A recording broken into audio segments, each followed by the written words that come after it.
You're listening to the Author Stories Podcast,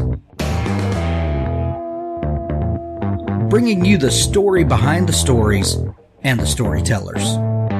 Margaret White, Terry Brooks, Sheena Kamal, Matthew Quick, JT Ellison, Walt D. Williams, Brad Thwart, Corey, Dr. O, Brandon Sanderson, Robin Mock, Ernest Klein, Jim Butcher, Sherwin Harris. Visit hankgarner.com for archives of all the shows. Today's guest is... Thanks for joining me again for the Author Stories Podcast, where I bring you the story behind the stories and the storytellers. Today, I'm super excited to have Lynne Reeves on the show with me. When you're hearing this, her book just released yesterday. It's called Dark Rivers to Cross, and what an amazing psychological suspense thriller. I don't know exactly how this book is categorized, but it was such a joy to read and kept my adrenaline peaked. All the good feelings that you want. Such a fun read. Welcome to the show, Lynne. Thank you so much for that lovely introduction. I'm so delighted that you enjoyed it. Can't wait to talk about it. Absolutely. Lynne, we've got a lot to talk about today, but before we do, we begin the show with the same question each time. And that question is, what is your first memory of wanting to be a writer or storyteller? Wow, I love that question. I would say that you got it right with the second word. So I've always known I was a storyteller. I didn't always know that I wanted to categorize or craft my stories in writing. I started my career in theater, and I really felt like storytelling was in my DNA. I've always thought about character. I've always thought about inhabiting other people's lives and trying on different emotions. And when I got a little bit older and I had advanced in my career as a family counselor, I realized that really everything I was doing had to do with stories. And that's when I turned to the page. And it's just been wonderful since to use fiction as a vehicle for what I think and feel about the world and how to inhabit other characters. So from someone who had an early love of theater and then got into family counseling, then to writing fiction, one of my favorite things about talking to writers is the circuitous route that so many of us take to get to where we are. That there's so much about life that informs storytelling. When you were in theater, let's go back to that point. I know a lot of actors who become writers, and I have this kind of pet theory, and a lot of people laugh at it, that a lot of writers are frustrated actors, because as a writer, you get to be all of the roles. You get to be the actor, you get to be the director, you get to be the writer, the producer, all of that. You have full control over the story and kind of holding people's emotions in your hand. Did that ever occur to you that becoming a prose writer lets you be in full control of the story? Well, everyone who knows me would say that you characterized me pretty well, Hank, and we only just met. But yes, I do like to inhabit all of the characters and be the director and the producer.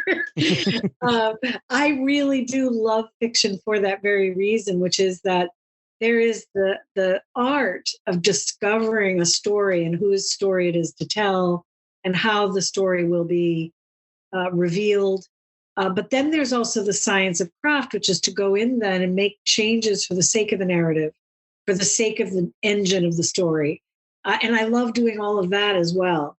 So, yeah, I would say my theater background has come in very handy, as has my family counselor background, in being able to craft stories that can really dig deeper into these issues. I find it, there's, when you look back over life, you can identify all of the experiences that informed you as a writer, that gave you a bit of expertise to kind of peel back the layers of whatever circumstance it is. But being a family counselor who then goes on to write domestic suspense, that's that. What better research can you do for the kinds of fiction that you write?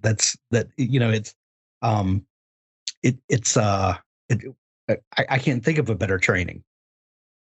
Well, it certainly has been helpful. I think that since all of my work has as its core family dynamics and the relationships between people and why we feel so vulnerable with certain people and why we hold back from them what is our most authentic self, all of that plays out in my stories. And with Dark Rivers to Cross, which is my fifth novel, it's probably the darkest emotional train I've explored, but it is very much like my previous work, which is I really try to examine what makes people do what they do, why people hold back from the relationships they hold most dear. And in this particular story, it really looks at when a parent keeps a secret from their children, how close can then that relationship ever really be? If there is distance between you because of what you're holding back, how can you ever be close? And so I did a lot of research on different kinds of aspects of the story, the setting, for example, and I did a lot of sort of focus group research on what people experience when they're adopted and all of these kinds of things that really play out in the story. But my background as a family counselor and sort of understanding the themes that emerge in family life, that part has just become invaluable in the work that I do. You also publish general fiction under the name Lynne Griffin, and you've published a book of nonfiction on parenting under Lynne Reeves Griffin. Which one came first? So the parenting work came first after I did not go to Bennington College for Theater, which was my dream. I went to get my undergraduate and graduate degrees from Northeastern University and became a nurse and a counselor. And I then realized that I had a lot to say about that field. And so I started writing health education and parenting. And I have two books of nonfiction out on the subject of parenting and did a lot of public speaking. I still do work. I work with schools on preventive mental health. But then when I wanted to really pursue that creative part of me that felt, sort of under-examined, I turned to fiction instead of going back to theater. And I wrote the novels, the three novels under my name, Lynne Griffin, which is my married name. But then when my fiction turned more psychological suspense, it made sense to forecast that to readers by going with the name Lynne Reeves, while at the same time, and I know this is complicated, but while at the same time embracing the fact that I've written these other novels and I've written the nonfiction as well, and that there are many facets to what I write. And so it is no secret that Lynne Reeves is my pen name, but it's also my real name. So right. And this question I'm going to ask, I'm just going to preface it before I ask it, in that I do not mean to diminish your nonfiction work in any way. But since you did write your nonfiction first, do you feel like that helped you kind of bridge over to writing fiction? Did writing the nonfiction, did that kind of get the wheels in motion? That you can tell a story. I'm making air quotes here around your nonfiction, because even nonfiction is storytelling. You're packaging information, but you're finding a way to get it across to the reader in an engaging way to hold their attention and to take the reader on a journey, if you will.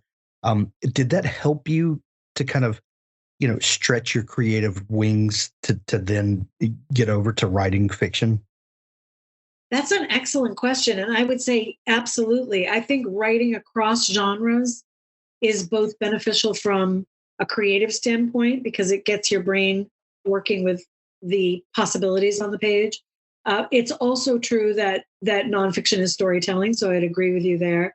I think that when I write nonfiction, whether it's an essay, a self-help article, or a book of nonfiction, I'm still trying to engage the reader in the sense of how to hold material in memory.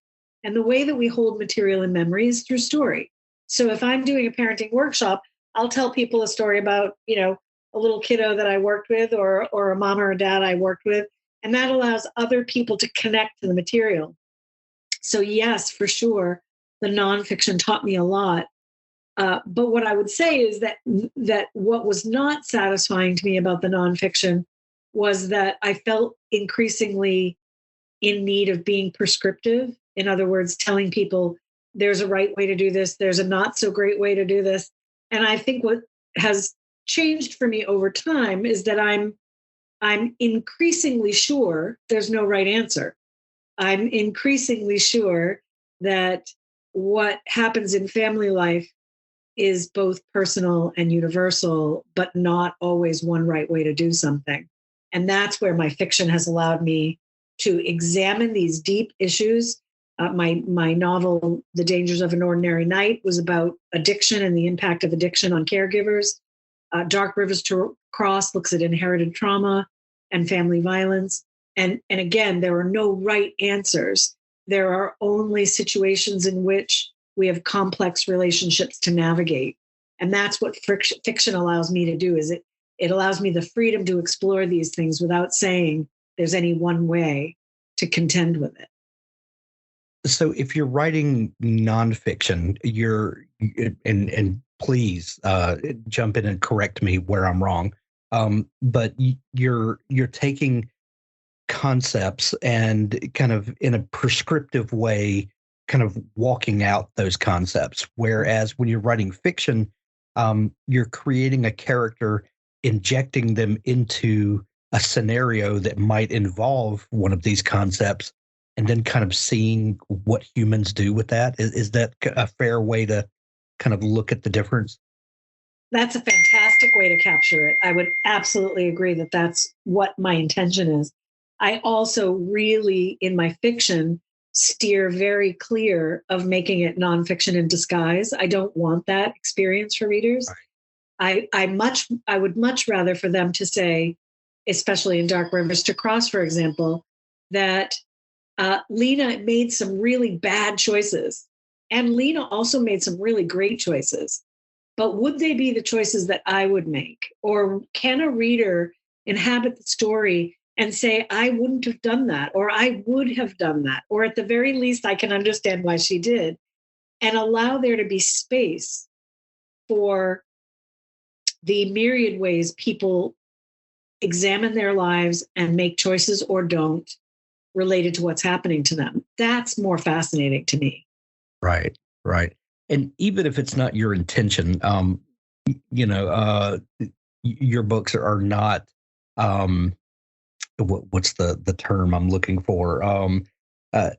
Not a way to showcase how bad decisions go bad.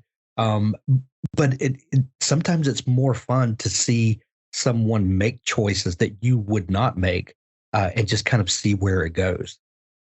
Totally. And I think that there's courage for the choices that the characters make in this particular novel, even when they're making what I think people could universally suggest are bad decisions. That's where fiction is fun, right? You're watching the person walk down those stairs to the basement and you're saying, don't do it.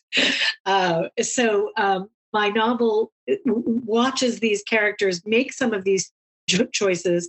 And at the very same time, we want to see what they will do in related to the consequences of those decisions. Right. Who they trust and who they don't trust.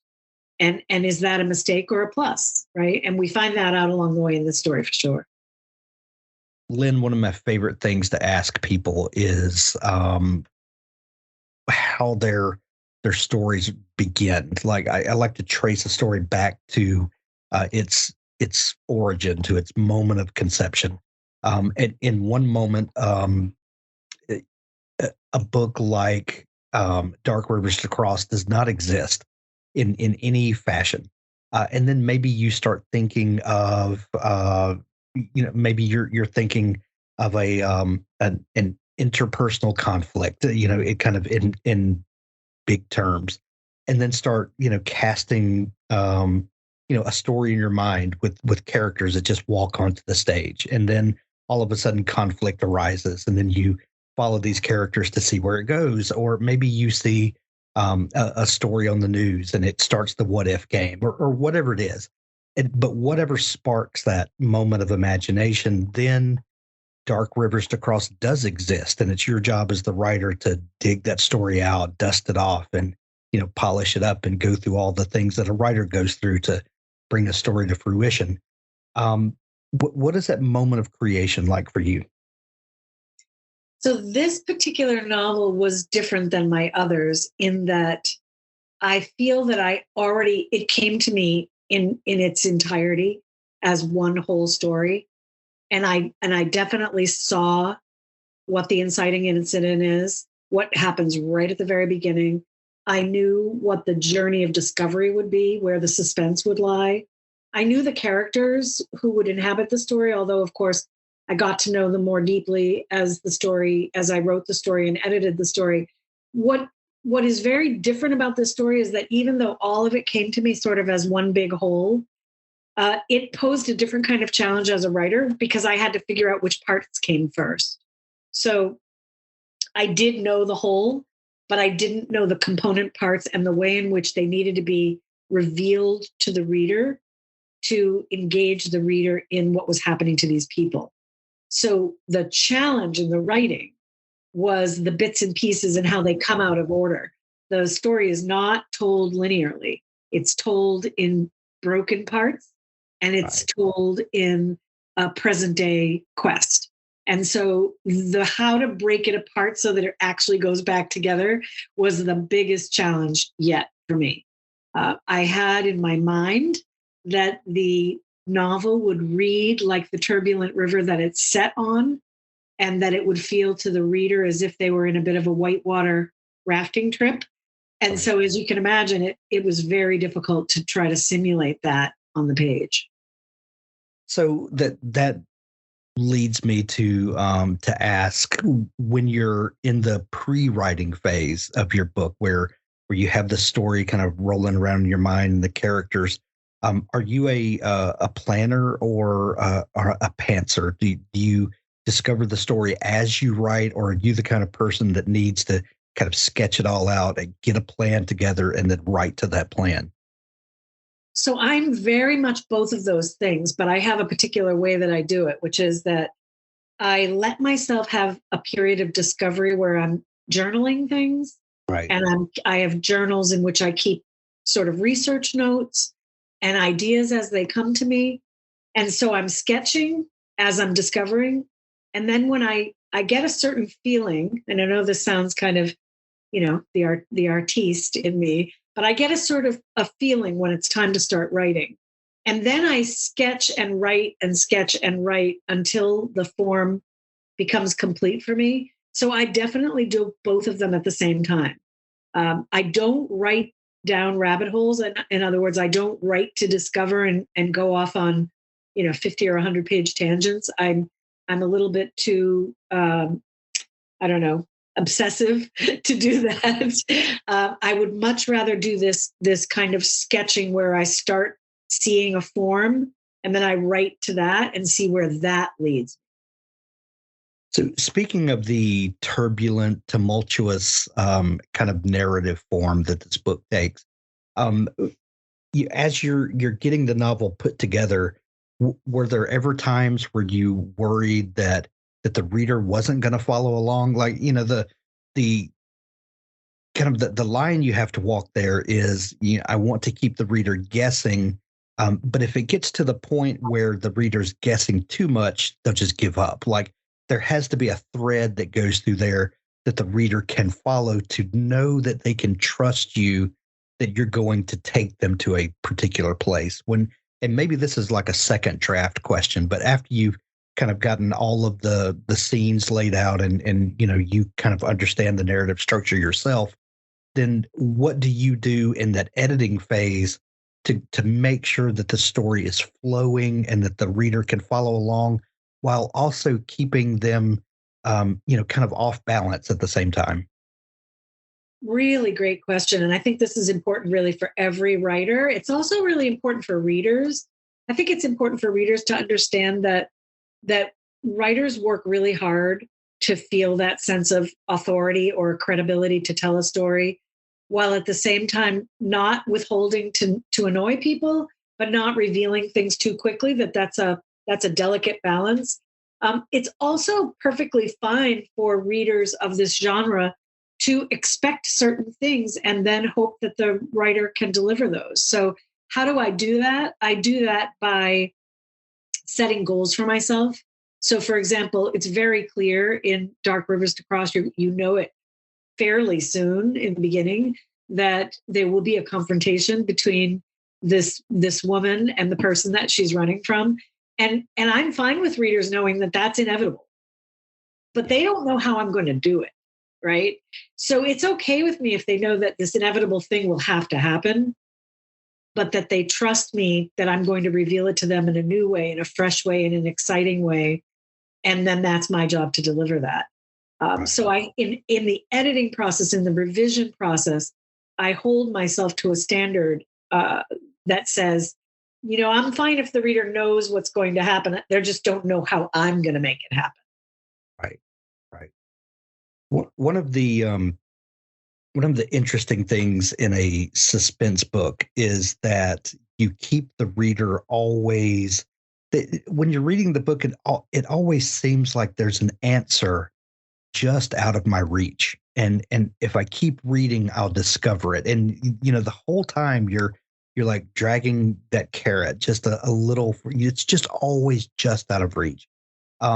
There's a difference in kind of relaying that sort of tension and building that level of tension, that if you went any farther, it would almost get into horror territory. Like there's a balance there of keeping the unknown and the kind of the nervousness of the reader without just scaring the bejesus out of them. Do you ever think about that line of kind of balancing tension with real life, a little sunshine, with the despair, moments of levity, compared to, just the utter desolation of everything?